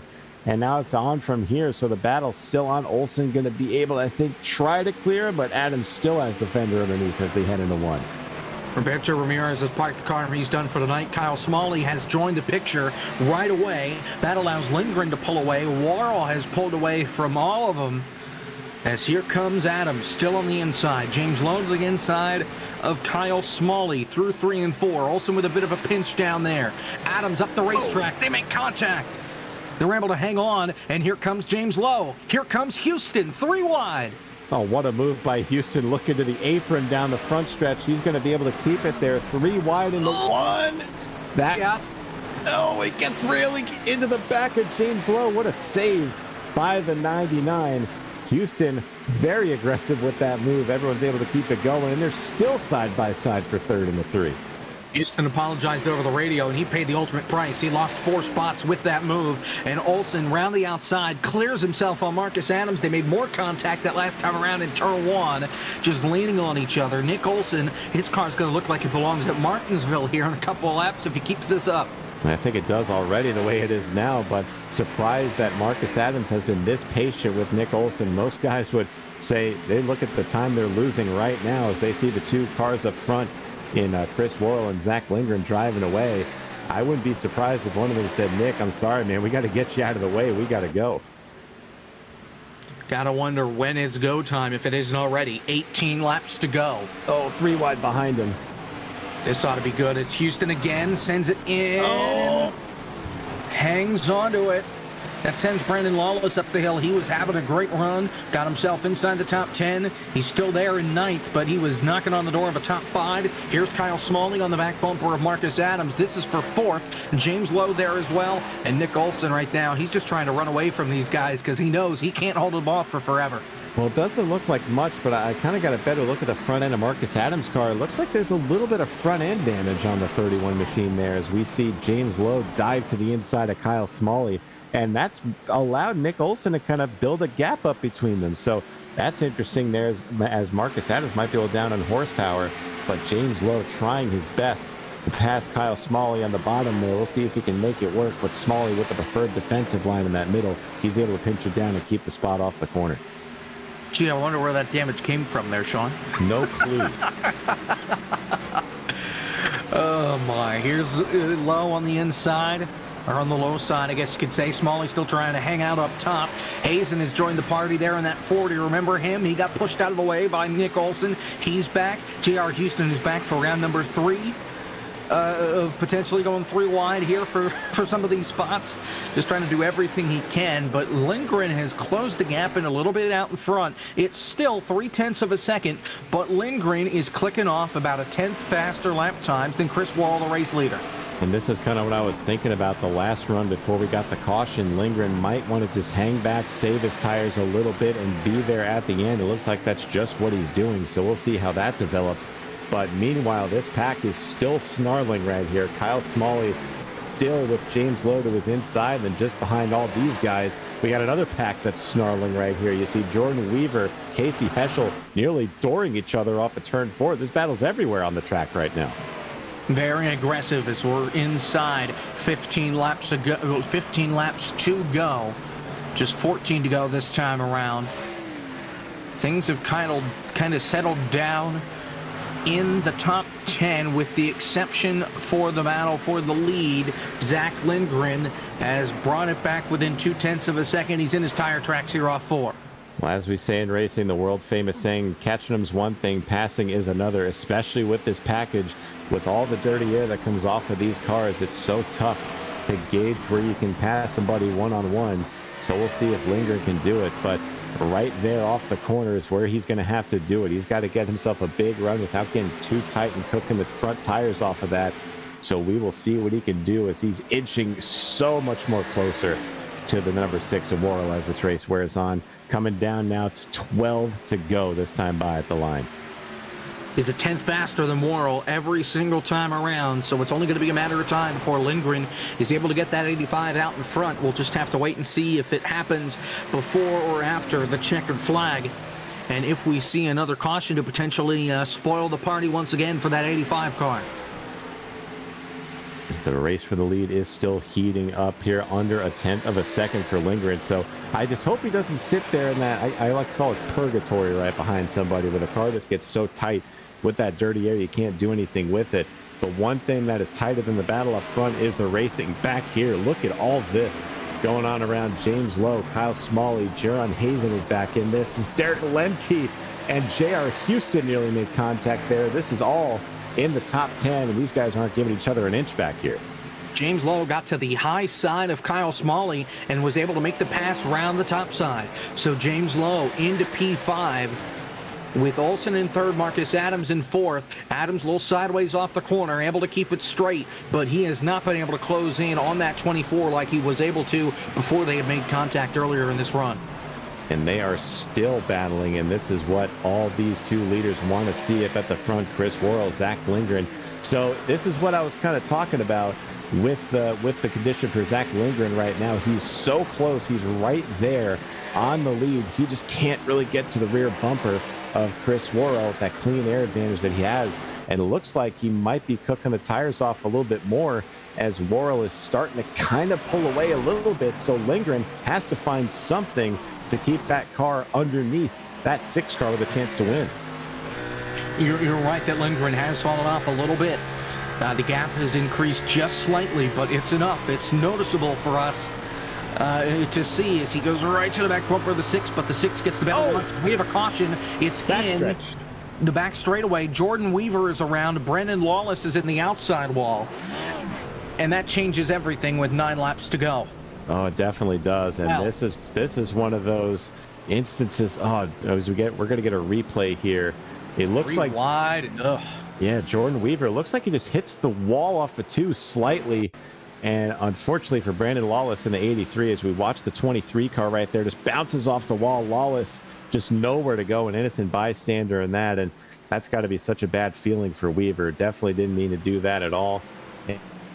And unfortunately for the 83 car, Brandon Lawless, that's going to take him out of contention for this thing as well. Just racing maybe a little too close to the back stretch there, but that nonetheless, one of these famous iRacing late cautions here, Jacob.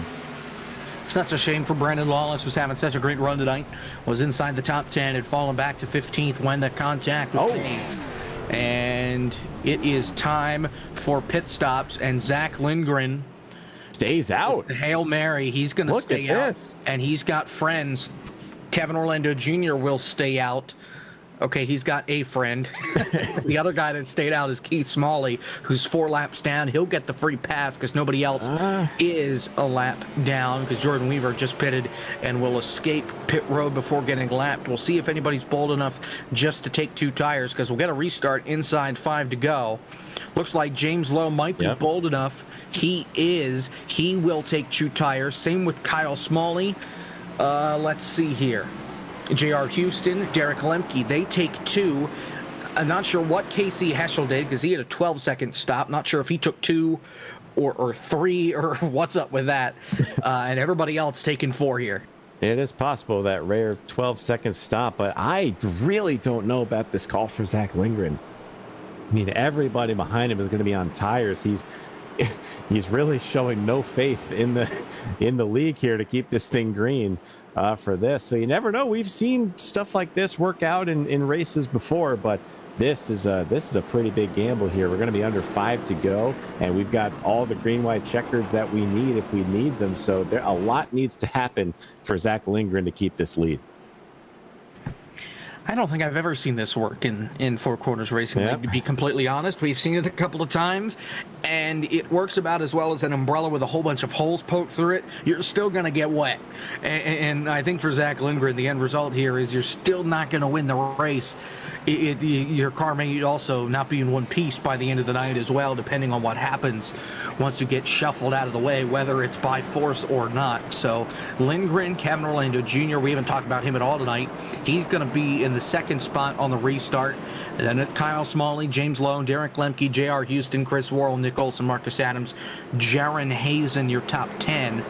The guy that dominated this race, Marcus Adams, just barely inside the top 10. He's got a long way to go in a short amount of time. He's going to have 4 to go on the restart to gain about 8 spots. So just to kind of set the scene for everybody here. So Zach Lindgren's, Kevin Orlando Jr., both stay out. They're on no tires. So they're on the tires they've been on for the last 20, 30 some odd laps. Then, as you said, Jacob, Kyle Smalley, James Lowe, Derek Lemke, and J.R. Houston take 2 right side tires. And the first one that we have to keep our eyes very closely on is Chris Worrell in that 6 car. He's going to be the first car on 4 tires, restarting in 7th. So that might not seem like a long way to go if you're on fresh tires, but at this stage in the race, these guys ahead of them are going to make their cars as wide as they possibly can. And I think, Jacob, we could be using at least 1 green-white checkered in this thing. We'll see how it goes. Well, the theme for us, it feels like, is, well, if the race goes by pretty quick, you'll get to the end and you'll use all 3 green-white checkers.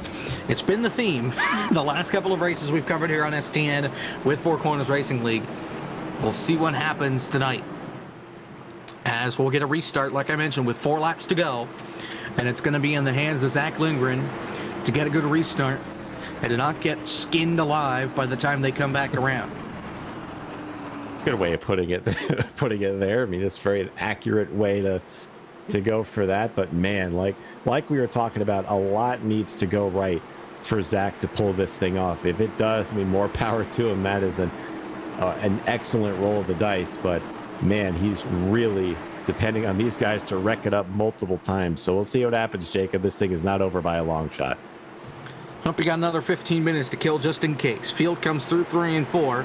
Pace car is going to make the hard left turn on the pit road here as they come out of the corner. There the pace car goes. It's Zach Lindgren and Kevin Orlando Jr. on the restart. Green flag back in the air. 4 laps to go from Nashville. Great restart for Kyle Smalley. He's able to clear Kevin Orlando. They're going to be maybe 3-4 wide maybe at some point. Orlando has no tires. He's boxing everybody in. So is the 20 of J.R. Houston. And this is going to get tight on the backstretch. 3 wide now as they make their way down the back. Kyle Smalley to the lead inside turn number 3. As J.R. Houston is sliding, He gets hit by Marcus Adams, and they are stacking up and crashing. Houston around. Oh, there they go. 46, Michael Elliott. Ferris Shaw is around. Caution's out. We're going to overtime. There we go. At least one. Jaron Hazen also got a piece of it as he drove by, and Kyle Smalley will be your race leader with Derek Lemke in the second spot. Let's get a replay of the crash. I'm honestly surprised they made it this far on that lap, the way they were racing. I thought they were going to all be done in the backstretch here. But there you see the 31 just dives it in.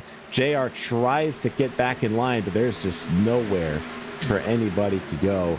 And everybody behind, unfortunately, gets caught up in that. And that's the stage for what could be one of maybe all green-white checkers. James Lowe also got some contact there with Hazen. There you see the 46. He goes up, slaps the wall. Or no, the 46 gets taken out by the 20. It's the 84 that goes up, slaps the wall, and then spins back down the racetrack. Great job by everybody else to avoid. Here you'll see the 84 get turned. So close to making it through that. And Casey Heschel does a great job of slicing his way through that. So if I'm Zach Lindgren right now, I don't know what I'm going to do with this, because he's on his oldest tires of anybody in the front of the field. He's on 29 lap old tires right now. Everybody else's tires are 5 laps old and older right now, but not by much. So I think Zach is pretty much in no man's land. He's going to be the guy just hanging on up there. But man, I really couldn't believe the call by Zach Lindgren there. So that's going to cost him the race, but we'll see what these guys behind him will do to get around. And as I said before, as we clearly saw in that last restart, these guys are going to make these cars very, very wide, especially at this point of the race. I think what surprises me more than anything is the fact that Lindgren continues to stay out. Same with Kevin Orlando Jr. They will continue to stay out on the racetrack. Meanwhile, Houston, Weaver, and Elliott will pit. Everybody else stays out. I'm surprised that they decided to stay out here, just because at this point, you know, you're not going to win the race. Why not pit for tires and try and blow your way through the field? And if they crash, then you'll gain a couple of spots as long as you're able to stay out of it. Yeah, the problem is with that, I mean, if they do pit, yes, they'll have fresher tires, but they will be at the very tail end of this pack, except the cars that had damage, of course, that fix it. But as we've seen before, if they're wrecking in front of you, you're not guaranteed to get through it if you're slowing down. So especially in this race, we've seen guys just not check up in time and just get absolutely just destroyed on the rear bumper of these cars. So it's going to be, it's a risk you could take, but that's almost as big a risk as staying out on that old tires. So the guys at the front of the field right now are going to be the heavy beneficiaries of these tires. But Zach Lindgren, I would be very surprised if he was able to keep this thing in the top 10. We'll see, though. Crazier things have happened. So we'll keep an eye on that 85 to see where he ends up. Should get 1 to green this time by. So with this first attempt, we will go 2 laps over exactly. And then if we crash and we need another restart, we'll go over a couple laps more.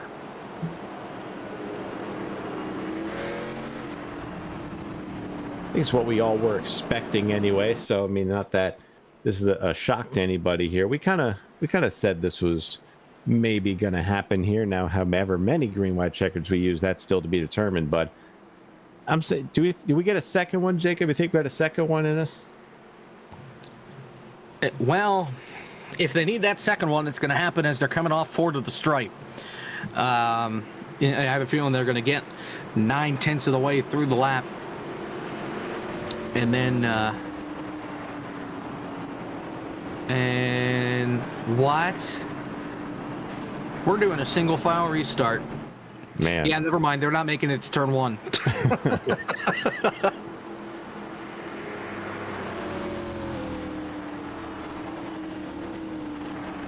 When did this come up?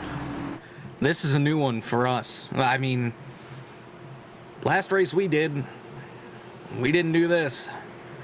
I don't know if this is a result of another race that went bad or what, but yeah, looks like we're going to get a green-white checker. And looks like we're doing this single file. Looks like it's leaders protecting the wall. That is what you want to do on these type of restarts, so no one can jump to the outside. But single file restarts can prove to be even more chaotic sometimes. We'll see how this one goes as the green flag is back out here in Nashville. Here we go. Let's see what happens. Kyle Smalley is gone. Here comes Nick Golson. He's going to take second, or that's third, rather, as Lindgren continues to get eaten alive. Here comes Worrell.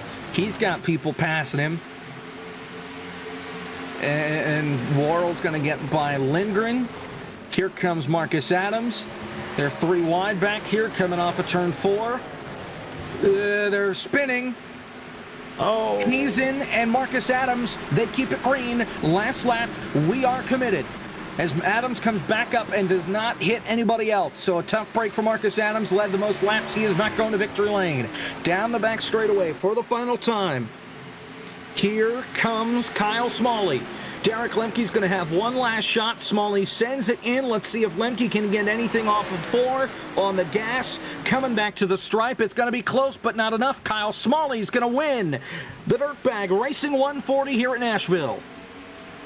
What a job by Kyle Smalley. We thought they were dead to rights after that pit stop mired them back in the middle of the pack, but Kyle persevered, got through the field, put himself where he needed to be at the very end, and he is able to take the checkered flag. Great job by Kyle to win this one. Very well deserved. And once again, the 5 car with the guy named Kyle driving it wins on Sunday. The 5 car with a guy named Kyle driving it wins on Monday. Kyle Smalley gets the job done, his 3rd win on the season. And he'll burn the house down here on the front straightaway. Derek Lemke gonna come home in the 2nd spot. A great finish for him, bringing it home in P2. With Lemke, that is, if I can find him here on my sheet. Lemke, that's his 3rd top 5 finish on the season. Nick Olson finishes 3rd. Chris Worrell in 4th. James Lowe finishes in the 5th spot. A great night for him. Casey Heschel will finish in the 6th spot. Zach Lindgren in 7th. Kyle Manger with an incredible rebound. He's going to finish 8th. Alexander Kroenke finishes 9th. Jared Wishon rounding out the top 10. Looks like Kevin Orlando Jr. is going to bring it home 11th. Anthony Colantuono is going to finish 12th. Patrick Green 13th. Robert Rader 14th. Brandon Lawless 15th. Marcus Adams will finish 16th. Jordan Weaver finishes 17th. Ferris Shaw 18th. J.R. Houston, being involved in a few scrums himself in this race, going to finish 19th. And Jaron Hazen's going to round out the top 20. Kyle Smalley just burned the car down, and the engine just blew as he's doing his burnouts here. Keith Smalley going to finish 21st, 2 laps down. He had internet issues a couple of times early on. He couldn't really rebound. Michael Elliott finishes in 22nd. Roberto Ramirez out of the race in 23rd. James Cato in 24th. 25th, Bryson Fitzgerald had a great night going and got the wall. Gavin Hibbs rounds out the grid with a crash on the back straightaway that did not bring out the caution flag. Let's talk to some folks, and let's start with our race winner, Kyle Smalley here, Sean. Kyle, first of all, man, way to go. Picks up another win on the season. Tell us how you did it, man. We were kind of worried about you guys back there after that round of pit stops mired you in the middle of the pack. How'd you guys manage to slice your way through, and how did you manage to win this race? Yeah, the first whole run, I was just saving fuel to see if I can make it to lap 69 or 70. And then if that second run went green, I could save probably another another lap, try to make it to the whole race or just do one stop. But me and Marcus were worried that even if people did a 2-stop, they'd still catch us. But we got that caution, and that just threw everything away. And then we started mid-pack. And then Marcus and I just kept working our way through the pack, pretty much doing these dumb dive bombs that I was doing. I think I need to apologize to Lemke. I think I actually got into him or net coded or something, and he did a heck of a save. So I'm sorry about that, Derek. But yeah, and then that last caution, I took 2 tires because I got 5 wins. I have nothing to lose. So what's the worst that could happen? And it ended up working out. Yeah, definitely did. You got to roll the dice sometimes and see if it works. And this time it did. So we were talking about that midway through the race. You and Marcus had the strategy going, and I was banking on you guys actually trying that one-stop strategy. It looked like it was going to work. You guys pretty much had the best fuel mileage out of anybody. But did you guys have any backup plan if that didn't work, or were you guys committed to one stop all the way? Oh, we were committed to one stop all the way. I mean, we were sweating that entire run, just going back and forth whether we're going to do a one stop or a 2-stop. But once everyone else pitted, we still had 5 laps over everyone else. Then we were going to stay out the rest of the race. Hey, man, nonetheless, you didn't need the strategy at the end when it all went out the window. You're able to survive the carnage and pick up the win here. So who you got to thank for this one tonight? I want to thank everyone at Balls Out Racing. Today's my dad's birthday, Keith Smalley. Just want to say happy birthday to him. Dirtbag Racing for coming on and sponsoring this race. I mean, it's anybody that comes on to sponsor this league. I mean, me and JR do such a lot of work behind the scenes to get this league where it is. So thank JR for doing this league with me, and then Pulse Productions for doing our paint schemes, and Plan B Sales or Circle B Diecast. Make sure to use promo code FCRL 2021. And that's about it. And you guys for broadcasting. And there you go, man. Well, Kyle, congratulations on the win, man. Go enjoy it. Jake, we'll send it back to you. And Kyle corrected my error. I was looking at Kyle Manger when I looked at the points, not Kyle Smalley. So he's right. Kyle Smalley has 5 wins. Now he has 6. It's Kyle Manger that has 2. He doesn't have 3. I'm wrong. Kyle's right. We made it work, and that's what matters. So let's move on to second place finisher Derek Lemke, driver of the 71. And Derek, you were able to bring it home in second. You had a great run going tonight. Some interesting strategy was able to keep you out in front. That green flag run at the beginning certainly helped your cause tonight. Yeah, definitely that green flag run helped. I saw.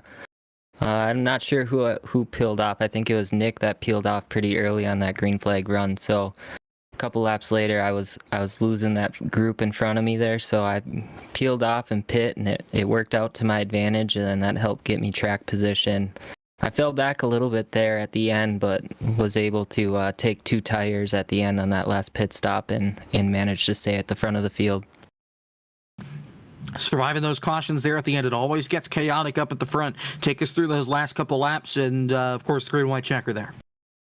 Yeah, no, it seems every time I do some kind of crazy strategy that puts me in front in the last 10 laps of the race, I always find myself in one of those wild wrecks at the end. So it was nice to finally stay clean. And the single file restart threw me off there. I was trying to figure out what I was going to do going into turn 1 to stay alongside Kyle and ahead of Nick there.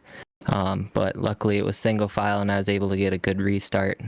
Thought about trying to give him the chrome horn, but thought better of it, and we just settled in for second. And before we send you on your way to celebrate the second place finish, anybody want to thank or say hi to? Yeah, for sure. Extreme Sim Racing.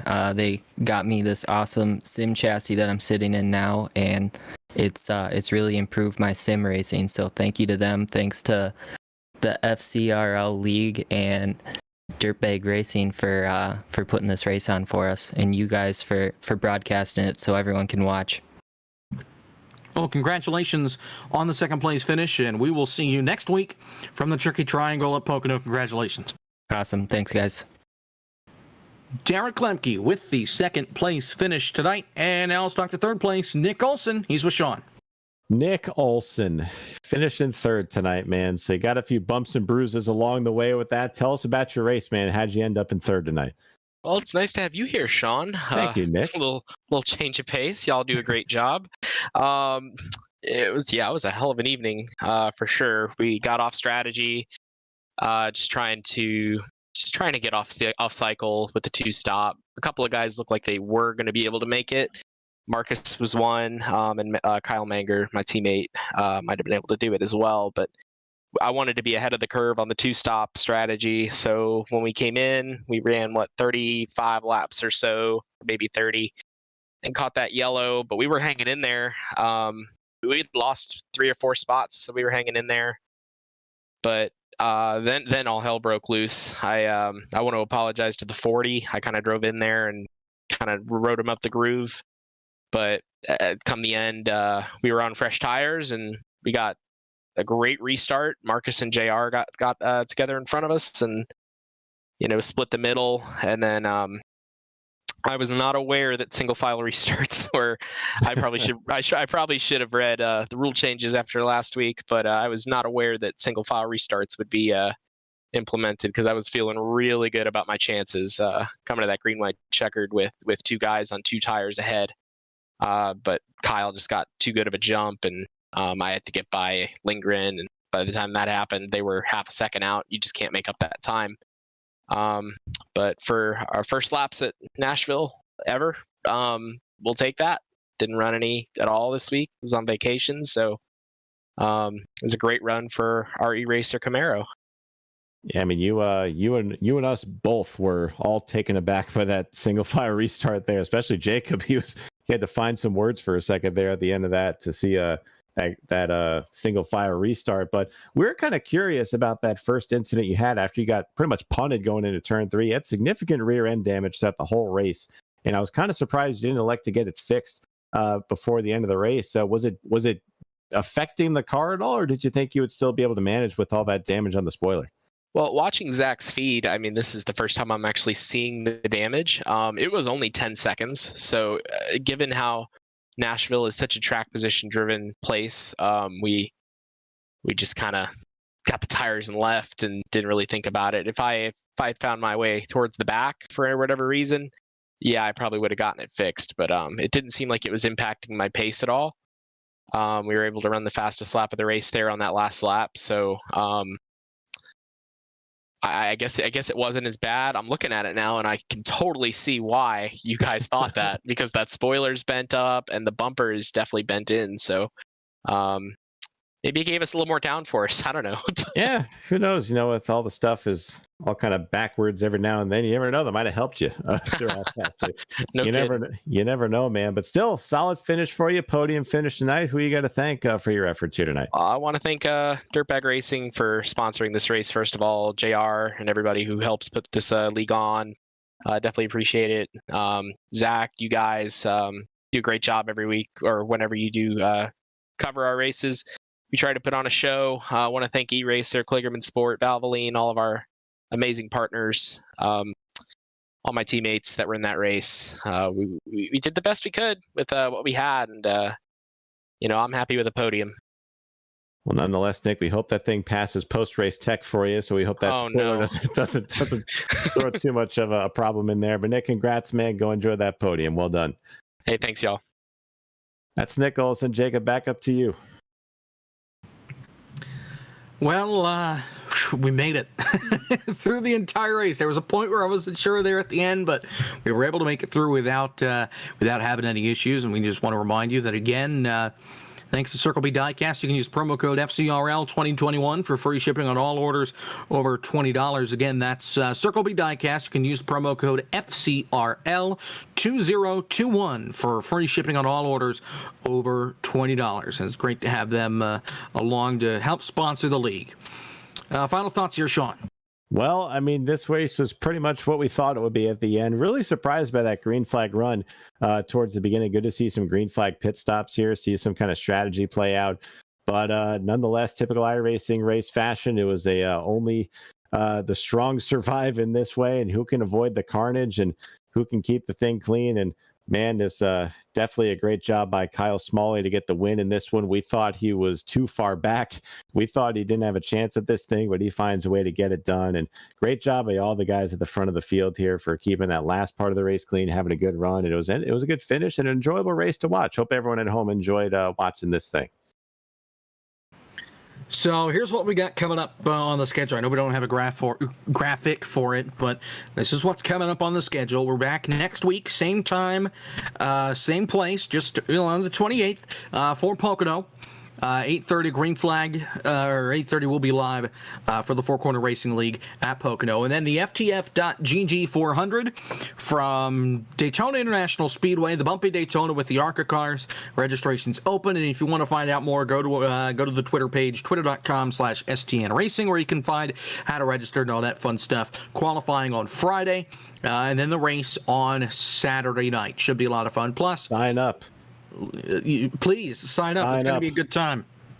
I hope we're broadcasting qualifying plus then the race on Saturday. And then, of course, the STN Racing crew is going over to Podium 2 to broadcast the second round of the eNASCAR Pro Qualifying iRacing Series, second split. Of course, we'll be there. Kevin McAdams will join us in the booth. It'll be a fun time. That doesn't start, though, until July 8th, so still plenty of time until we get to that point. So that wraps up rather here from Nashville Super Speedway. It is Kyle Smalley getting his 6th win on the season here from Nashville in the Dirt Bag Racing 140. For Sean Butler and Zach Johnson, our producer, I'm Jacob Pitts. Thank you so much for watching. We will see you next week from the Tricky Triangle in Pocono. Till then, good night.